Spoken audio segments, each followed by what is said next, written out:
Hey, Chris, here's your video for the week. First couple announcements. One, I think as I publish this, the on-ramp clamp class will be going on, so I'm not going to mention that. But Bring a Friend Week is next week. If you could, I haven't really asked for it, so if it doesn't happen, that's fine. But if you want to just send me an idea of who might be coming, I'm starting to get it's a good thing that I think a lot of people are going to bring their friends, which is great.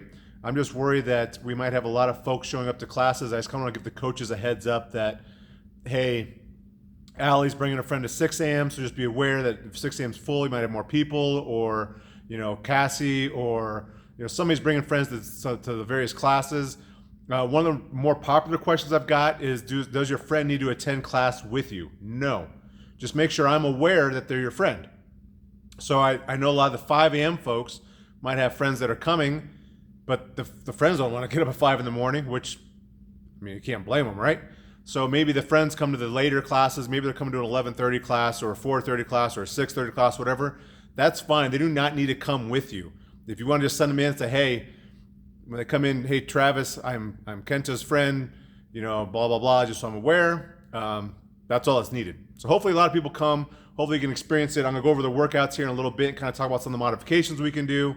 But that is next week. The CrossFit Open is coming.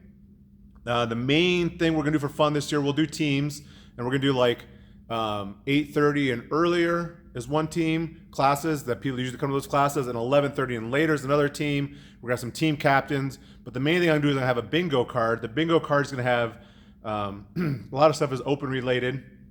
Some of the other stuff is social media related. Some of the other stuff is extra workout type stuff you can do between when the open starts and it ends. And the more bingos you get, whether they're normal bingos or four corners, whatever the case is, the more bingos you get an entry to win either a case of Fit Aid, a bag of protein, or a box of Element. So there's no cost to you guys. Just got to come in and participate, have a good time, and if you might win some stuff. So that's all good, right? Those bingo cards should be available pretty soon. I have it done. I just need to print them off and bring them in. Your team captains will be the ones responsible for signing off on your cards. You do not sign them off. Have your captains sign them off. The evening coaches are going to be captains for the early teams, and the early morning coaches will be captains for the evening teams. Hopefully, so you get to know some of the different coaches too as well, right? And if you haven't done the open, which I know a lot of you have not, we have a lot of new folks in here, or people that have joined the last 6-9 months. More to come on what it is. The main thing that you're going to see is on Fridays, it's a workout that almost all the gyms in the entire world will be doing. And we try to make it fun by on Friday nights we get together, we section it off, we have judges, a lot of people cheering you on, just a lot of socializing. It's a lot of fun. It's 3 weeks long this year, but that is coming very soon. I'm standing over here today because one of the things I want to talk about is some of the 10 general physical skills I have written back here, and why we do things like the snatch, why we do things like power cleans or cleans, why we do things like overhead squats or muscle ups, very complicated things. Why do we do those? There's a couple reasons. The main reason is it gets some of these neurological things that our mind has to work with our body to help us coordinate our body in such a way to perform these tasks.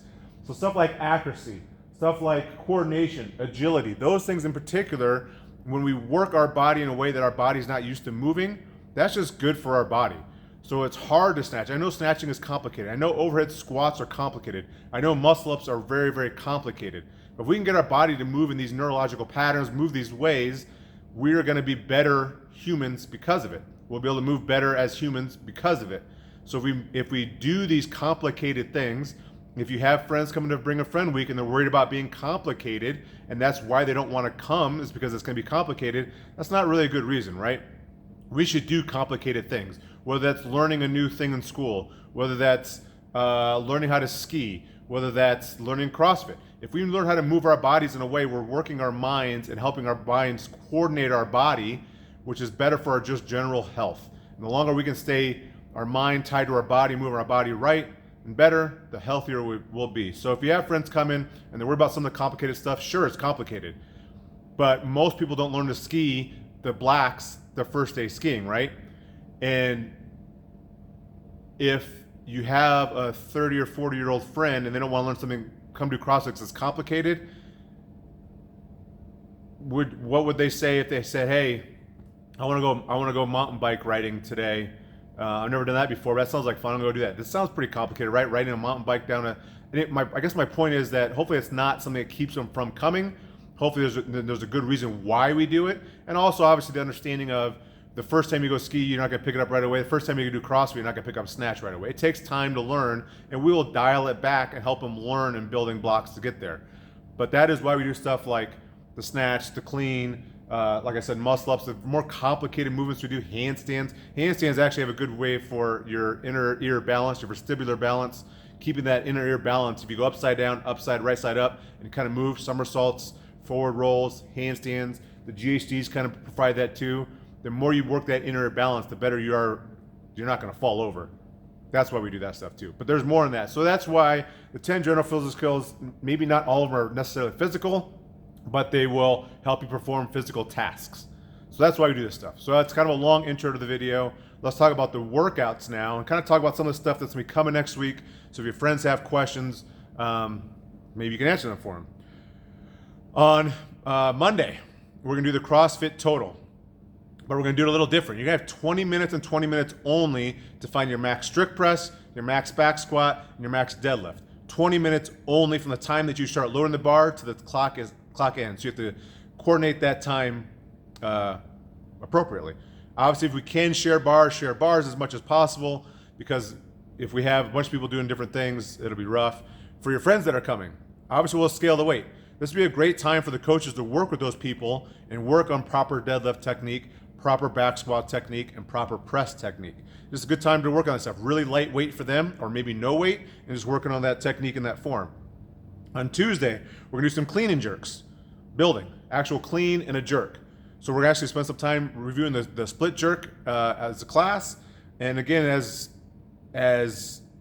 those that have been doing it for a while are building through the clean and jerk and adding weight every minute, or every 90 seconds, I think is what it is this one, every 90 seconds. Your friends will just be learning how to do a basic power clean and get that bar overhead, real basic stuff. And then we're gonna do versions of Annie. We have either a GHD version of Annie, which is double unders and sit-ups, normal Annie, double unders and sit-ups, or a fitness version, which is gonna be single unders and planks. So most of your friends will be doing single unders and planks, and if they can't do that very long, we'll scale those reps. Wednesday, we have a hero workout with bodyweight deadlifts, lots of rowing, thrusters, hand release push-ups, a bunch of stuff. This is your friend's first introduction to like a long chipper, right? And the coach's job there is just going to be to make sure that they know what's coming up next and what to do next. I think I'm coaching all day on Wednesday, so I'll be here if they, usually when I have a workout like this, this one has 1, 2, 3, 4, 5, 6, 7 movements in it, 7 different movements in it. That's a lot to remember. I just usually tell people, hey, let's just dumb it down, make all the reps the same, or all the movements the same number of reps, adds less confusion. If you have a bunch of different movements and they're all different reps, it's just too much going on in your head. Let's just say we're gonna do 20 of everything, or 30 of everything, whatever it is, and make the movements as easy as possible. So like thrusters, we're just gonna do empty barbell PVC pipe thrusters. And for that point, we'll probably do the same thing for the deadlifts, make it really light, just kind of scale it back. And myself, if we have new people that day, I'll just be checking in with them a lot. Hey, where are you at? What's the next movement? Okay, you know what it is? Sweet, do those. I'll walk away, come back. All right, do you know where you're at now? What's next? And try to make it as easy as possible. Chipper workouts are some of the worst ones for new members because they don't know what a thruster is. They don't know how to do pull-ups or sit-ups or wall balls, and that's all in this workout. So this is a lot going on in their head, right? Those ones take a long time just to kind of know what the movements are and what's next. On Thursday, we have a partner workout. So if you bring your friends, hopefully they can come on Thursday so you can partner up with them and have a good time. Teams of 2, some air squats, some kettlebell swings, both pretty easy movements, but the Turkish get-ups. And we'll obviously spend time before class reviewing the Turkish get-up to make sure everyone knows how to do those and do those safely. And we'll scale the weight as well there. Last workout of the week is Friday. We're gonna find a heavy front squat, a set of 6 front squats. So again, with friends, we'll do sets of 5, sets of 6, get lots of reps, and just go lightweight, work in that front rack position, make sure they're staying safe with their knees and their hips and stuff. And then I apologize, we're doing thrusters twice this week. It's only 25 on Wednesday, and then Friday we have you're supposed to do a certain amount of thrusters in a 2-minute window. So 2 minutes to do 15 thrusters at 85-65, whatever time's left over you rest. In the next 2-minute window, 12 thrusters at 115-85, and the thrusters keep getting heavier until the last one we go all the way back down to 95-65 and try to do a bunch in a 2-minute window. So again, with thrusters there, with friends, we'll probably just go really, really light. If they're somewhat coordinated, maybe add a little bit of weight as we get heavier, but that's your workouts for the week. Again, if you have any questions on the open, please hit me up, hit any of the coaches up. We're starting to develop how this is going to work. I had not planned it enough, but hopefully we have a lot of fun with it. Hopefully the bingo is a success. You have a lot of fun with the bingo cards, and maybe you win some free Fit Aid or some free protein or a free box of Element. You get to pick. Have a good week, Crush.